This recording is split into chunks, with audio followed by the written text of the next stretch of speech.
How to Build Good Relationships with Your Students by Sydney Douthit, Diversity in Schools.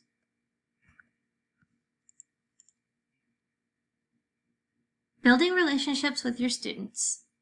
Is it important? Yes. Why?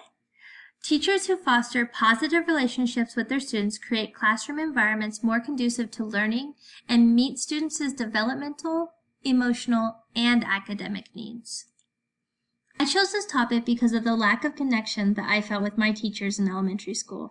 I think it really affected me negatively, how I felt about school. I see so much value in making connections with students, and I wanted to present that to other teachers. Here is more on the why. Solely improving students' relationships with their teachers will not produce gains in achievement. However, those students who have close, positive, and supportive relationships with their teachers will attain higher levels of achievement than those students with a more conflict in their relationships. So, as a teacher, if we take the time to invest a little more into making connections with our students, we can not only support them academically, but emotionally and socially as well. How to make good connections. Leading effectively. Knowing your students and being able to respond accordingly is essential. Not every student will respond in the same way to your teaching.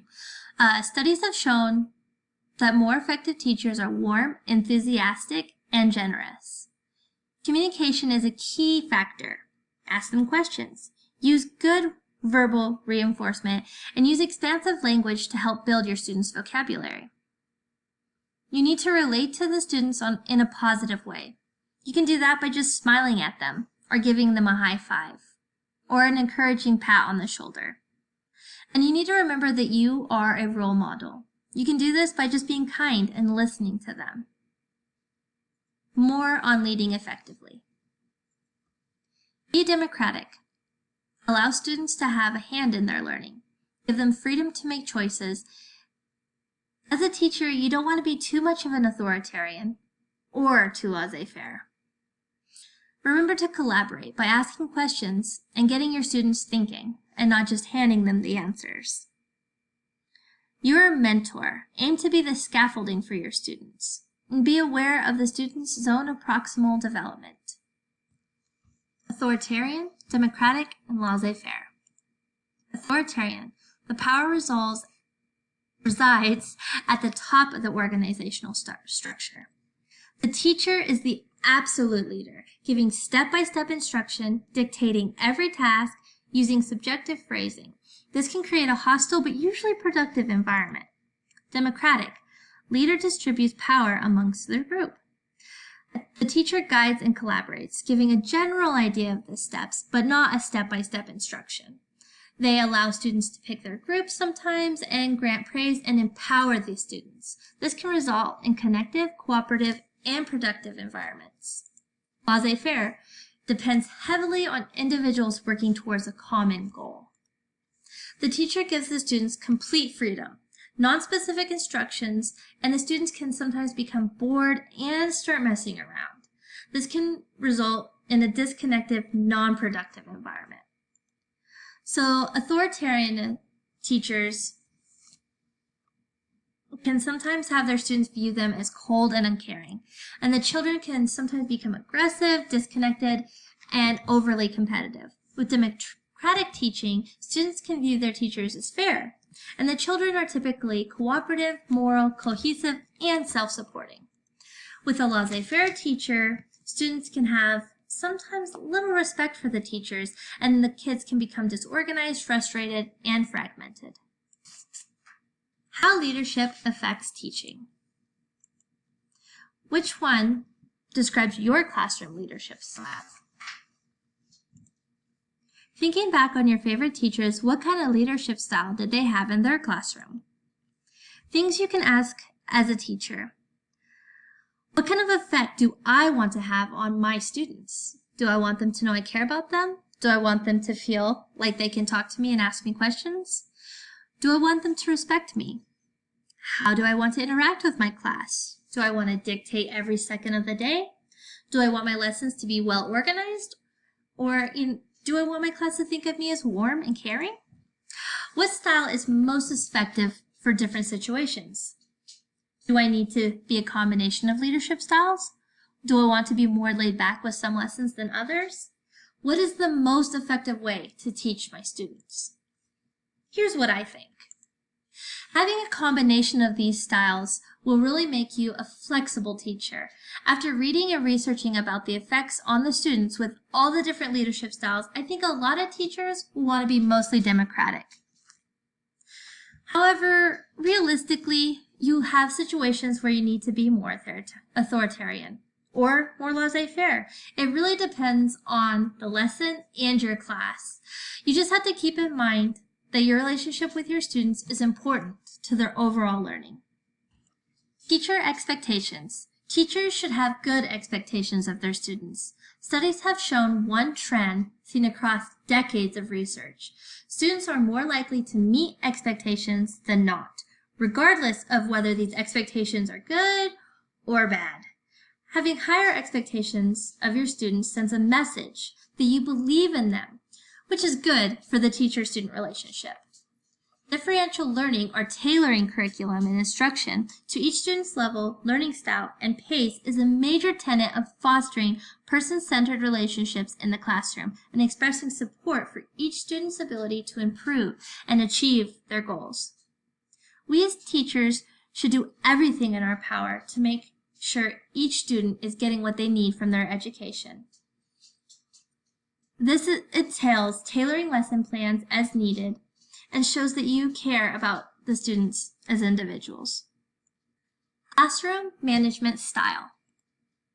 A teacher's classroom management style can make or break the class and can be the difference between a student being a motivated, hard worker and a student with no desire to learn about the subject.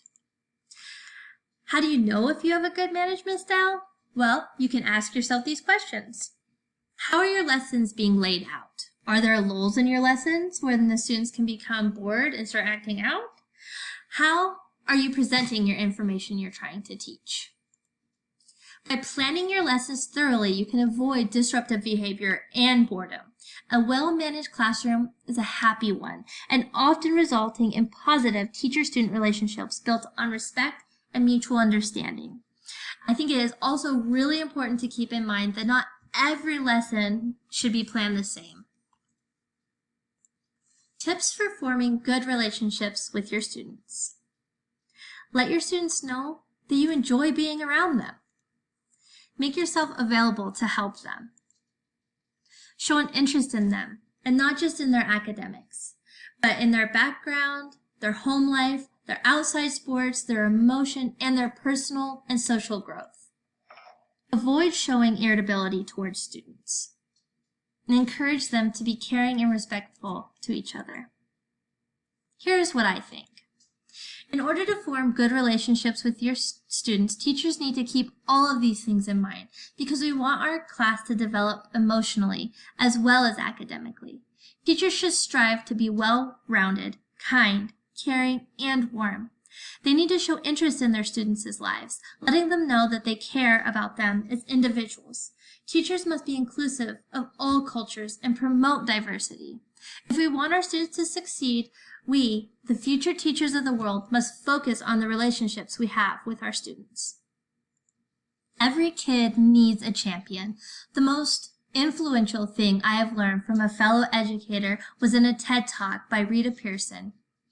She quotes George Washington Carver when he said, "All learning is understanding relationships," which is really what my presentation is about. She goes on to say, kids don't learn from people they don't like, and I really couldn't agree more. I'm going to show you guys a clip, but I encourage you all to look up this video and watch it.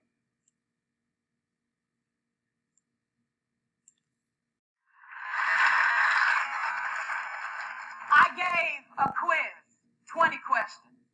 Student missed 18. I put a +2 on this paper and a big smiley face. He said, "Miss Pearson, is this an F?" I said, "Yes." He said, "Then why'd you put a smiley face?" I said, "'Cause you on the roll. You got 2 right, you didn't miss them all."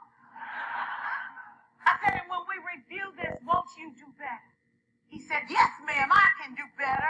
You see, -18 sucks all the life out. +2 said I ain't all bad.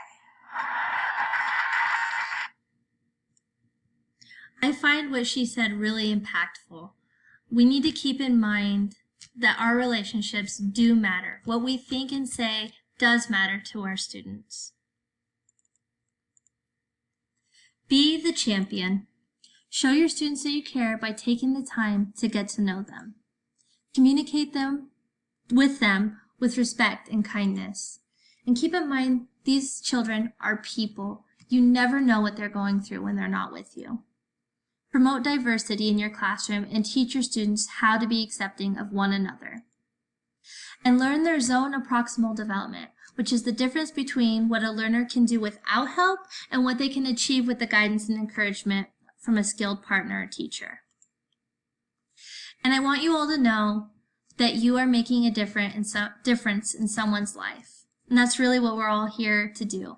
We are here to teach our students and to build relationships.